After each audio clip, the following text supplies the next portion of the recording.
जय गुरुदेव। शाकाहारी सदाचारी बाल संघ बालक साप्ताहिक पत्रिका 14 जून 2009 से 20 जून 2009। मैंने सब कुछ कह दिया, आगाह किया आगे के समय का। अब तुम पिछली बातों को याद करके भजन करो।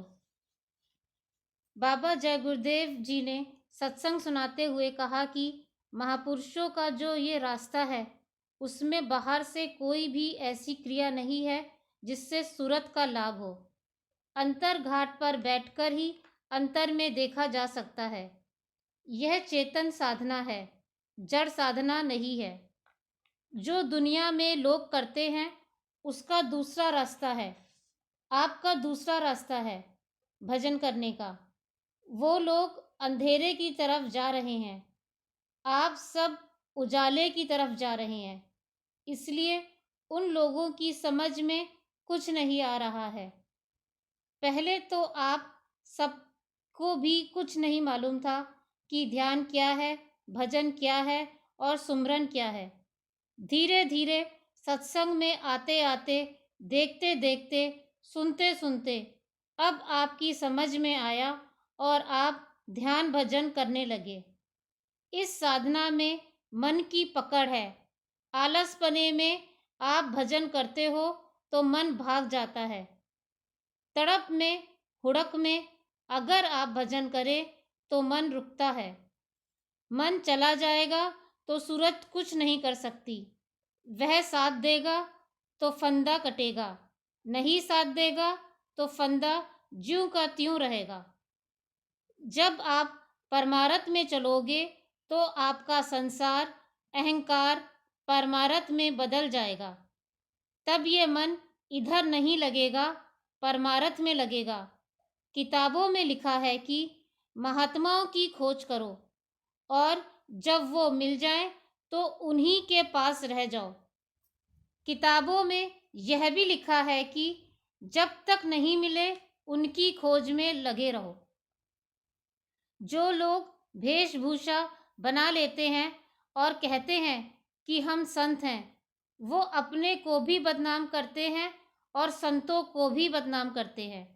इसलिए संतों ने वेशभूषा बदल दिया।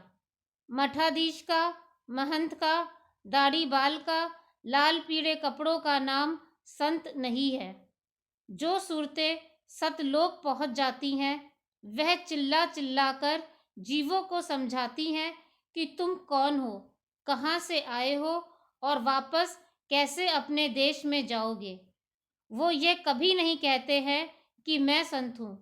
संतों की महिमा जरूर करते हैं और ये भी कहते हैं कि मैं तुमको भेद दूंगा, तुम चलो, मैं अंतर में मदद करूंगा और तुम्हें अपने देश वापस पहुंचा दूंगा।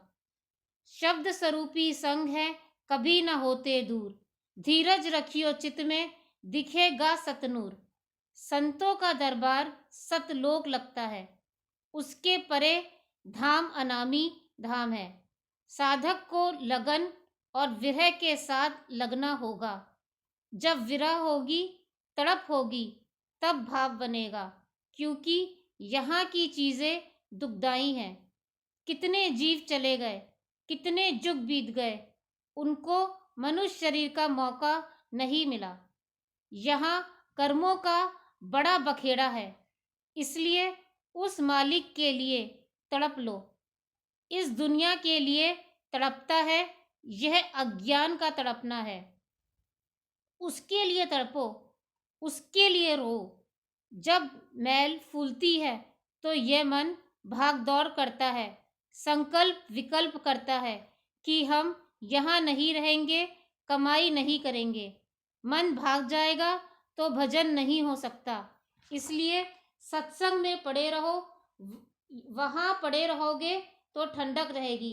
जैसे पत्थर पानी में पड़ा रहता है तो नरम नहीं होता, पर ठंडा तो रहता है। पर वही बाहर पड़ा रहता है तो गर्म रहता है।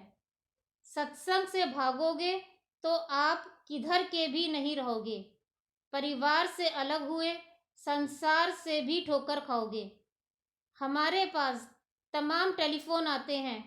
औरत को समझा दीजिए, बच्चे को समझा दीजिए, माँ बाप को समझा दीजिए, दया कीजिए। दया तो होती है, पर तुम उसे फेंकते हो। हम बराबर कहते हैं कि परिवार में रहो। अगर एक बोले तो दूसरे चुप हो जाओ। ये दवा है महात्माओं की।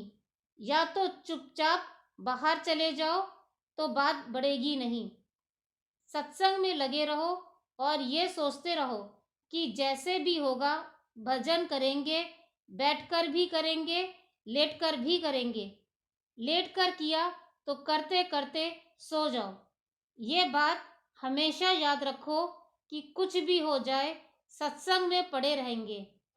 अंदर में शीतलता नहीं है, पर बाहर से तो है। सत्संग जरूरी है। समय पहले भी खराब नहीं किया, यहाँ पड़े रहे। नहीं तुम कहाँ उस हवा में बह रहे थे। तुम समझते थे कि अमीर हो जाओगे, अपने को कर्जे में लाद लिया, अब रोते हो। सब कुछ करके तुमने देखा, पर उसमें तुम्हें कुछ नहीं मिला। हम जानते हैं कि 5 लोग तो 5,000 लौटाना पड़ेगा।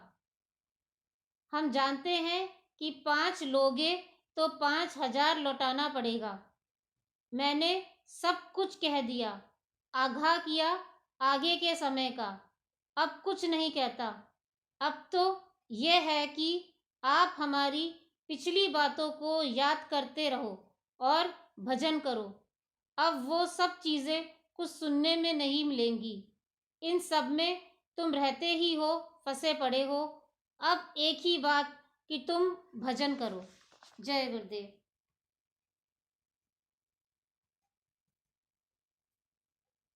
सवाल जवाब। स्वामी जी, मन पकड़ में कैसे आएगा? आपने नामदान लिया है तो समझना चाहिए कि रूहानी तरक्की खास तौर से मन की साधना पर निर्भर करती है। साधारण मनुष्य में आत्मा मन के वश में रहती है। मन इंद्रियों के वश में और इंद्रियां भोगों के वश में रहती हैं। इस प्रकार ध्यान एक से दूसरे पर घूमता रहता है। सही रास्ता तो यह है कि इंद्रियों को वस्तुओं के पीछे नहीं दौड़ना चाहिए। मन इंद्रियों के बहकावे में न आवे और मन के ऊपर आत्मा का कब्जा रहे और वह इसको अपने कार्य करने के लिए एक औजार की तरह इस्तेमाल करे। आत्मा को मन की दासी रहने के बदले उस पर कंट्रोल रखना चाहिए। जब से आत्मा ने अपना संबंध शब्द से तोड़ लिया और मन के साथ लग गई, तब से दुखी हो गई। आत्मा ने शब्द को भुला दिया और अलग हो गई। जब तक यह फिर शब्द के साथ नहीं जुड़ेगी, इसे सुख नहीं मिलेगा। शब्द हमारे भीतर यानी मनुष्य शरीर में दोनों आंखों के पीछे तीसरे तिल में सुनाई देता है। हमारा ध्यान उधर नहीं है, इसलिए हम शब्द को नहीं सुन पाते हैं।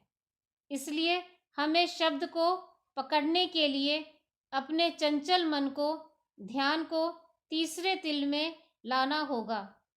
ध्यान को तीसरे तिल में लाने का सबसे सहज उपाय है 5 नामों का सुमरन, जो बताया गया है। नाम के सुमरन से धीरे धीरे आदत बन जाएगी, फिर काम हो जाएगा। यानी आत्मा बलवती होगी और विजयी होगी। इसलिए विश्वास और निरंतर परिश्रम के साथ भजन करते रहना चाहिए। जय गुरुदेव। सद्गुरु का पत्र साधक को। यह सच है कि मन को पकड़ कर रखना आसान नहीं, लेकिन प्रयास तो करना ही चाहिए। मन जीवात्मा का प्रबल शत्रु है। रोज अगर समय से 1 घंटा सुबह और 1 घंटा शाम को समय दे तो कोई वजह नहीं कि यह मन धीरे धीरे अंतर में चलना शुरू कर दे। दृढ़ता से इसकी भागदौड़ को पकड़ कर रखा जाए तो यह मन अपनी भागदौड़ कम कर सकता है। दिन भर दुनिया के कामों कामों ये घूमता रहेगा, फिर भजन पर आप बैठोगे तो ये एकाएक नहीं मुड़ेगा। भजन का सारा समय गुनावनों में बीत जाएगा, इसलिए सावधानी बरतनी चाहिए। दिन में जब भी मौका मिले 5 मिनट 10 मिनट आंख बंद करके धनियों के स्वरूप को याद करना चाहिए, जिससे लौ उधर को ही लगी रहे। मन को एकाग्र करने के लिए सुमरन जैसा सरल कोई साधन नहीं है। जो चतुर साधक होते हैं वो अपना एक क्षण भी बर्बाद नहीं करते, बल्कि अपना ख्याल सदा सुमरन ध्यान अथवा धुन में रखते हैं। सुमरन मन और आत्मा को एकत्र और एकाग्र करता है। ध्यान इन्हें एक स्थान पर स्थिर रखता है और धुन या शब्द इन्हें ऊपर की ओर खींचता है। शब्द ही आत्मा को खींचकर इस जड़ शरीर से अलग करता है। ये वाला पैराग्राफ फिर से पढ़ देना। ये मन भजन का सारा समय गुनावनों में बीत जाएगा, इसलिए सावधानी बरतनी चाहिए। दिन में जब भी मौका मिले 5 मिनट 10 मिनट आंख बंद करके धनियों के स्वरूप को याद करना चाहिए, जिससे लौ ऊपर को ही लगी रहे। मन को एकाग्र करने के लिए सुमरन जैसा सरल कोई साधन नहीं है। जो चतुर साधक होते हैं वो अपना एक क्षण भी बर्बाद नहीं करते, बल्कि अपना ख्याल सदा सुमरन ध्यान अथवा धुन में रखते हैं। सुमिरन मन और आत्मा को एकत्र और एकाग्र करता है। ध्यान इन्हें एक स्थान पर स्थिर रखता है और धुन या शब्द इन्हें ऊपर की ओर खींचता है। शब्द ही आत्मा को खींचकर इस जड़ शरीर से अलग करता है। एक बार जीते जी मरने की बात है, फिर जो रास्ता साफ हो जाता है और साधक दिन में 1000 बार मरे और फिर वापस शरीर में आ जाए, मौत का खौफ उसके लिए समाप्त हो जाता है। जय गुरुदेव।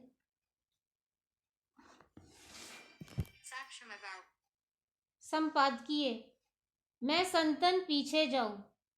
संतों महात्माओं की, पीर फकीरों की, पैगंबरों की वाणी, उनके कलाम ईश्वर का संदेश होता है, खुदा का पैगाम होता है।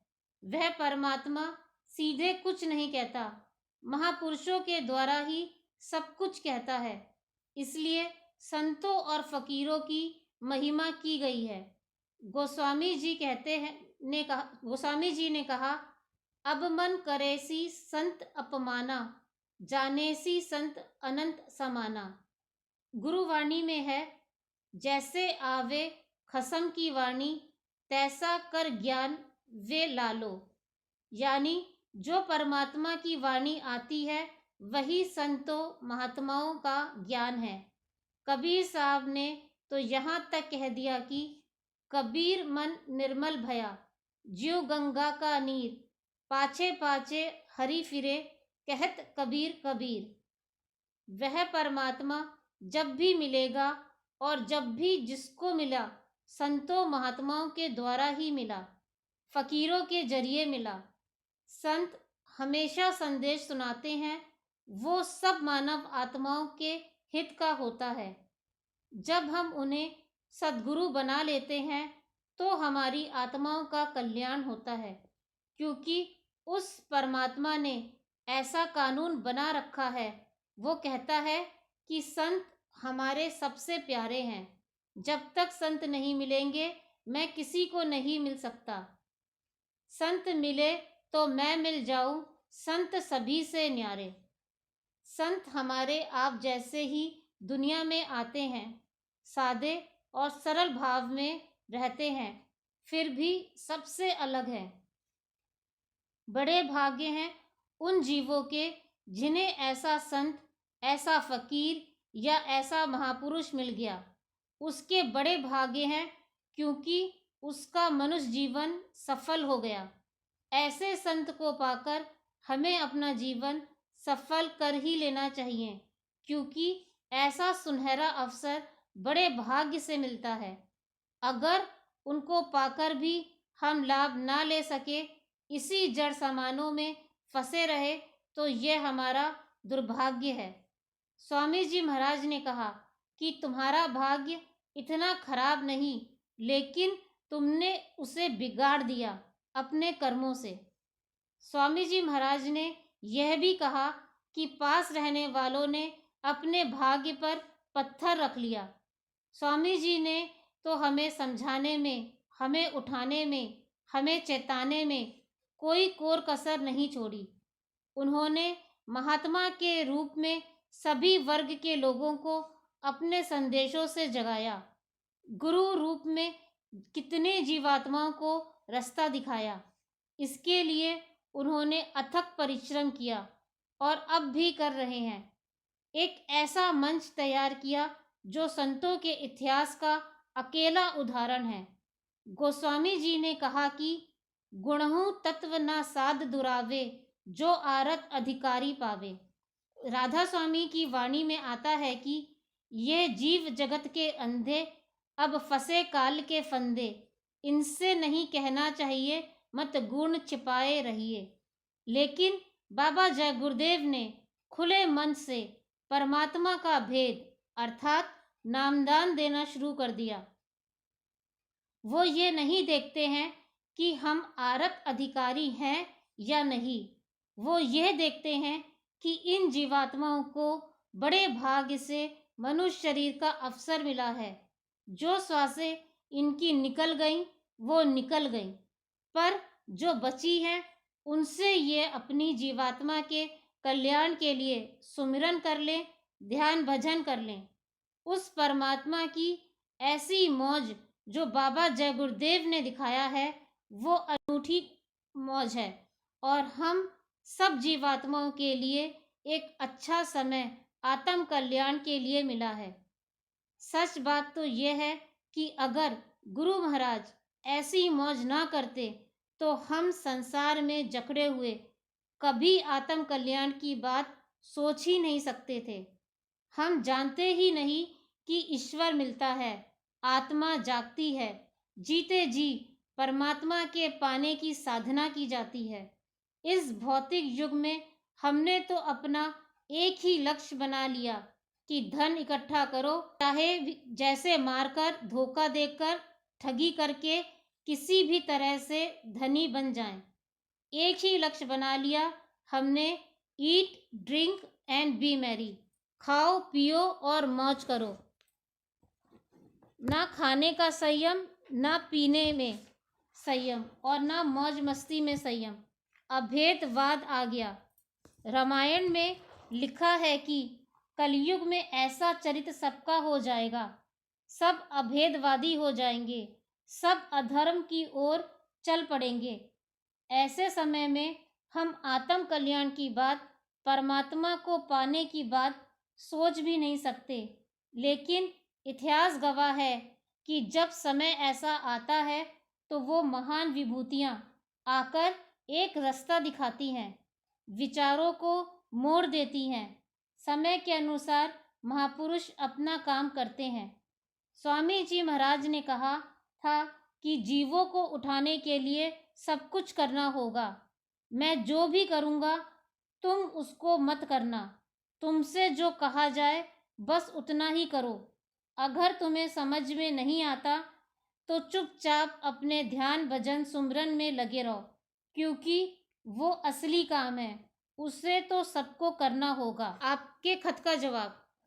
वंशीलाल जी, यह बात सत्य है कि जब हम गुरु और सत्संग से दूर रहते हैं तब मन मोटा हो जाता है, क्योंकि कर्मों की गंदगी अंतःकरण पर जमा होने लगती है। आप दृढ़ निश्चय कर लो कि हमें सुबह शाम भजन ध्यान के लिए समय निकालकर रोज बैठना है। मन को रोककर इस अभ्यास को करने की आदत डालनी चाहिए। अगला पत्र, निशा देवी। साधना में उन्नति के लिए जल्दबाजी नहीं करनी चाहिए। यह काम धीरे धीरे होता है। जीवात्मा पर लदे कर्म धीरे धीरे साफ होते हैं।